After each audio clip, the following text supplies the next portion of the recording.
안녕하세요. 반갑습니다. 한반도 얘기. 지금 14번째 얘기죠. 이 14번째 얘기를 유튜브 방송을 통해서 방송 강의를 하고 있는 최상진 집사입니다.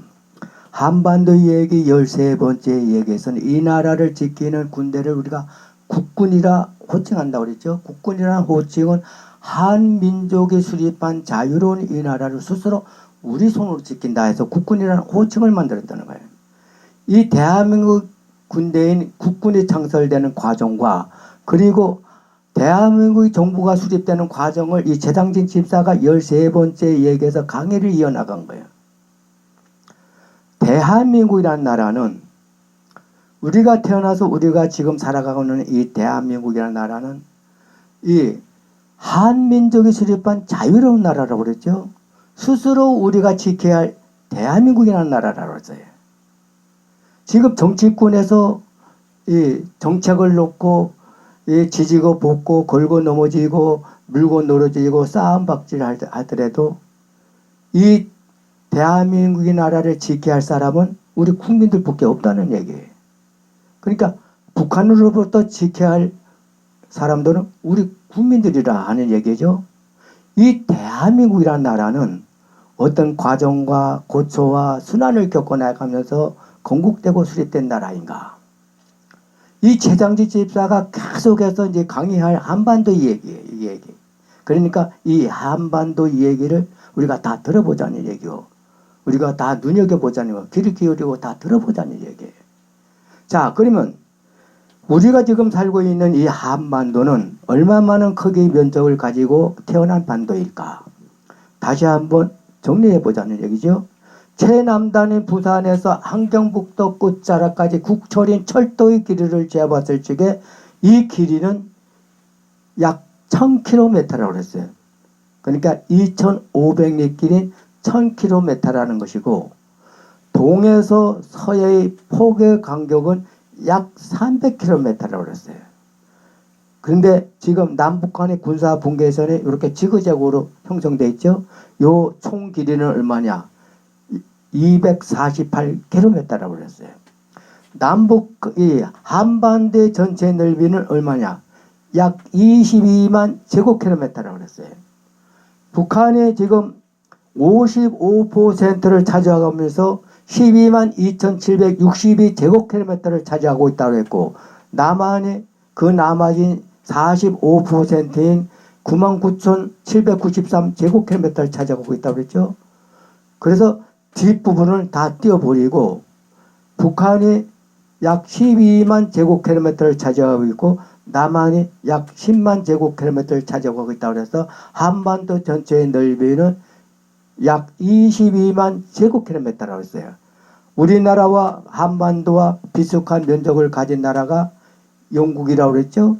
영국은 약 24만 제곱킬로미터를 갖고 있다고 그랬어요. 그런데 한반도란 명칭은 누가 만들어냈을까? 한반도라는 명칭은 어디서 유래해 내려온 것일까? 2차 세계대전에 패한 일본인들이 지금의 간도지방과 만두지방 일대를 이 중국과 일본 간의 이 간도 협약에 따라서 다 중국에 넘겨주고는 심지어는 백두산의 2분의 1까지 천지를 2분의 1까지 넘겨주고 말았죠. 그리고서는 압록강과 두만강을 국도 경계선을 하고 있는 국철로한 지금의 이 지도상의 이 지형적인 면적만을 가리키면서 이곳에 한민족들인 한국인들이 살고 있는 한반도다. 반도 앞에 요 한자, 한국인의 한자가 한자인 한민족의 한자인 요 한자를 넣고서는 한반도라는 명칭을 만들어 놓고 문서화하고서는 일본으로 철수했다고 그랬어요. 그래서 한반도라는 명칭은 결과적으로 일본인들이 만들어냈다는 설이 나오는 것이죠. 근데 한국인들의 이유를 달 필요도 없는 거예요. 이 한자는 우리나라의 대한민국의 나라 이름이잖아요. 한국의 한자라는 얘기예요.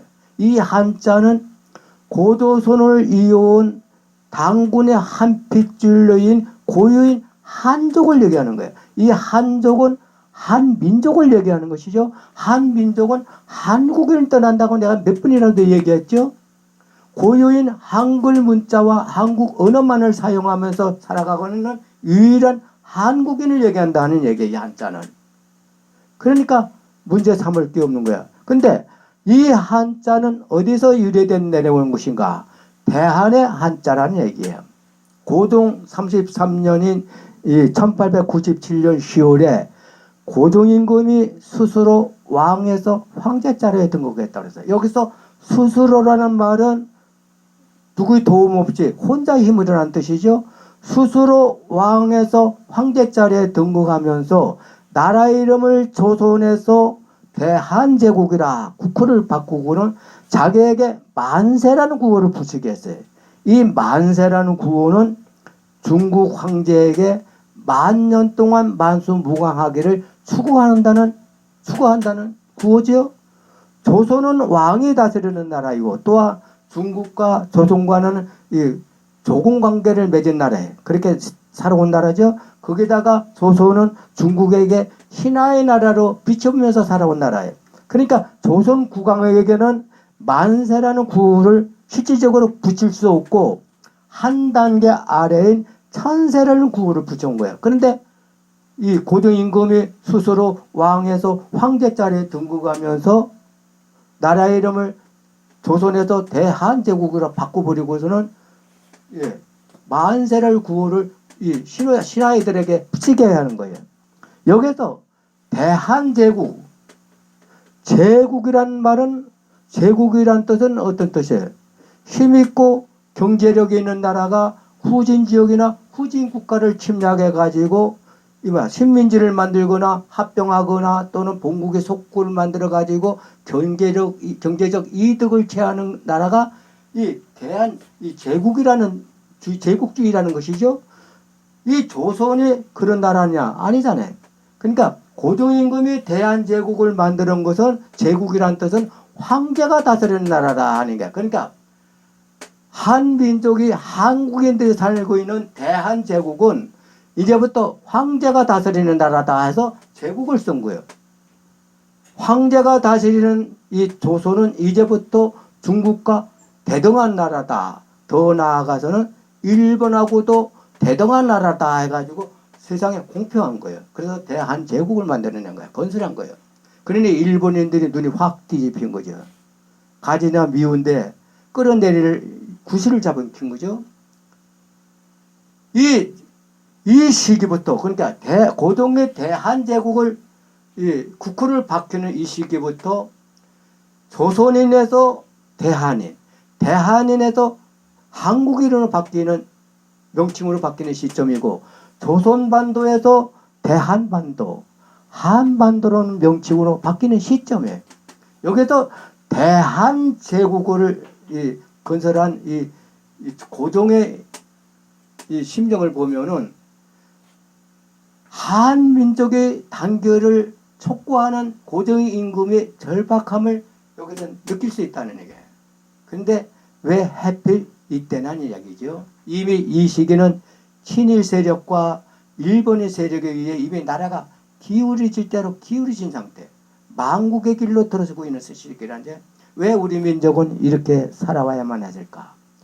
조선이나 일본이나 세국 전쟁을 단행한 것은 큰 원인은 기독교의 급속한 이 전파 때문이라고 볼 수 있는데 그러나 일본은 1860년대에 과감히 나라를 문을 확 열어 제껴놓고는 문호를 개방하면서 서양인들을 자유자재로 들어오게 하면서 그 시기에 미국의 공사관을 파견했죠. 그러면서 서양식 문물과 서구식 문물 그리고 서구식 군대식으로 개편하면서 막강한 국익과 막강한 군대를 강화시키면서 열강의 대국의 제국의 말판을 마련하기 시작한 것이 일본이라는 나라예요. 근데 우리 조선은 어떻게 했어요? 세도 정치, 그동안 세도 정치와 탕강오리 이 학정과 수탈도 모자라가지고 나라를 지킨다는 명목 아래서 기독교인을 탄압하고 외국인들을 탄압해 간 것이 그러면서 이 의문다의 나라 숨어서 지내기 아주 좋은 백성들이라 해가지고 은잔의 나라라고 별명이 붙은 나라가 이 조선이라는 나라예요. 이렇게 고종임금이 친정 조치를 할 무렵에 조선에 친일적으로 기울어지는 것을 염려한 중국이 조선도 이제는 나라의 문을 확짝 열어져 있고 문호를 개방해가지고 서양 여러 나라들과 이 수요 조약을 맺으라고 아마 그래야 조선도 살아남을 수 있다고 얘기했겠죠. 그러니까 좋은다 하고 유도를 해봤지만은 조선은 끝내 1870년에 일본과 수요 조약을 체결하면서 계약일을 놓치고 문호 개방의 시기를 놓치면서 일본을 견제하지 못했던 거예요. 일본이란 나라는 내심으로 조선을 지배권을 두려했지만은 1882년에 들어서면서부터 조선은 미국을 비롯해 가지고 서양 여러 나라들과 계속해서 조약을 체결하면서 애국의 선교사들이 빈번해지고 내왕하기 시작한 거예요. 예. 그러면서 장로계 알렌 이 의료 선교사위에 조선의 최초로 현대병원인 이 광해원에 어디다 세워졌어요? 지금의 연세대학교 부지에다가 광해원을 세워지면서 세브란스 병원이 전신이 되는 것이죠. 이것이 이어서 1885년에 감리교회 여성교회인 스콜란드 부인이 동대문에다가 부인병원을 세웠는데 이것이 이화 여대 이 병원이 모태가 되는 거예요. 이러면서 서울 중구에다가 이 감리교회 아펜젤러 목사가 이 배대 학당을 최초로 학교인 배대 학당을 세우죠. 그 옆에다가 스콜랜드 부인이 이 학당을 세워지면서 이 조선은 1885년 계기로 해가지고 이렇게 현대병원과 이 학교가 최초로 설립되면서 비민구제교관이 세워지면서 많은 서양 선교사들이 사회사업이 활발하게 발달하게 이루어지기 시작한 거예요. 이렇게 서양인들의 눈과 이목이 조선에 쏠리면서 집자공인의 시기라 일본이 노골적으로 조선을 어떻게 할 수 있는 그런 시기는 못 됐다느냐. 그러나 일본인들은 선나라의 자존심이랄까 아니면 이 핸디캡이랄까 일본인들이 이 대륙을 진출하기 위해서는 조선 땅이 무엇보다 일본들에게는 뜨거운 감자덩어리로 생각한 거예요. 1592년 인진 외란 당시에 도요토미 요시가는 동양의 이 사도라고 할 수 있는 이 프란시스코 사베르가 신부가 들어온 조총을 가지고 무장해 가지고 중국 대륙은 물론이고 인도까지 정벌하는 야심을 가지고 중국과 조선을 침략하는 이 종료외란 7년의 전쟁 이전부터 줄기차게 조선을 침략하던 일본으로서는 대륙을 침략하기 위해서는 절실하게 그만큼 조선반도가 필요했던 것이에요. 우리 땅이 필요한 것이죠.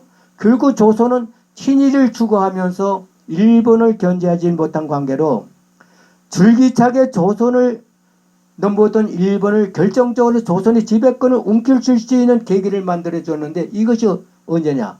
1894년 6월에 일어난 이 청일전쟁이에요.